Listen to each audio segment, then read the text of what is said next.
2014 সালে commission report দিয়েছিল, কিন্তু সেই রিপোর্ট এতদিন অপ্রকাশিত ছিল, যা আজকে পেশ করলো রাজ্য সরকার। মুখ্যমন্ত্রী শুভেন্দু অধিকারী আজকে বললেন বিধানসভা চত্বরে।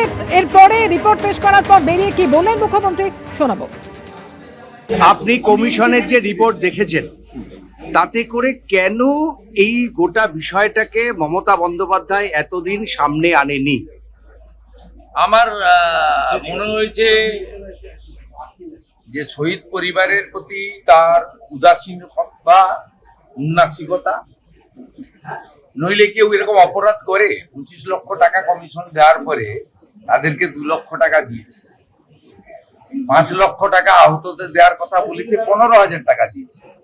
আপনি ভাবতে পারেন, যার উপরে দাঁড়িয়ে বাৎসরিক ডিম্বাত উৎসবে পরিণত করেছে, সেই যারা আত্মবলিদান দিলেন তাদের প্রতি এই অবিচার, তাও একটা কমিশনের রেকমেন্ডেশন, এটা ছাড়া আপনি কি বলবেন? তো অপরাধ।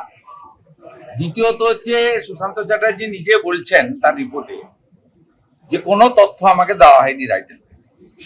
আমি যদি মুখ্যমন্ত্রী হয়ে বিগত সরকারের সব তথ্যের কাস্টোডিয়ান, আমি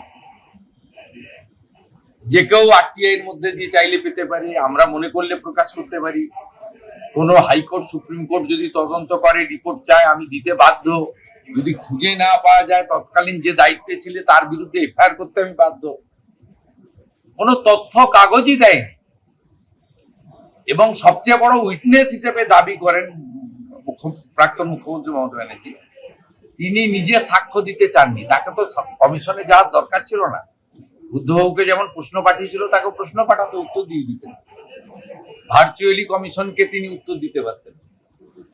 তিনি নিজে অ্যাপিয়ার হননি। আর সবচেয়ে বড় প্রামাণ্য হচ্ছে, প্রয়াত পঙ্কজ বন্দ্যোপাধ্যায় বলেছেন যে আমাকে ডাকা সত্ত্বেও যাননি। 44 জন সাক্ষী গেছেন, একজন সাক্ষী ডিক্লাইন করেছেন যে আমি যাব না, কারণ আমি জানি এই কমিশন তৎকালীন স্বরাষ্ট্র সচিব এবং পুলিশের কিছু আধিকারিককে বাঁচানোর জন্য কাজ করছে। বলছি 21শে জুলাই নিয়ে রিপোর্ট পেশ রাজ্য সরকারের। মুখ্যমন্ত্রী শুভেন্দু অধিকারী বিধানসভায় আজকে বললেন 21শে জুলাই কি হয়েছিল তা জানে না রাজ্যের মানুষ, এবং তিনি এটাও বললেন যে পুলিশ কার নির্দেশে সেদিন গুলি চালিয়েছিল তা এখনো জানা যায়নি।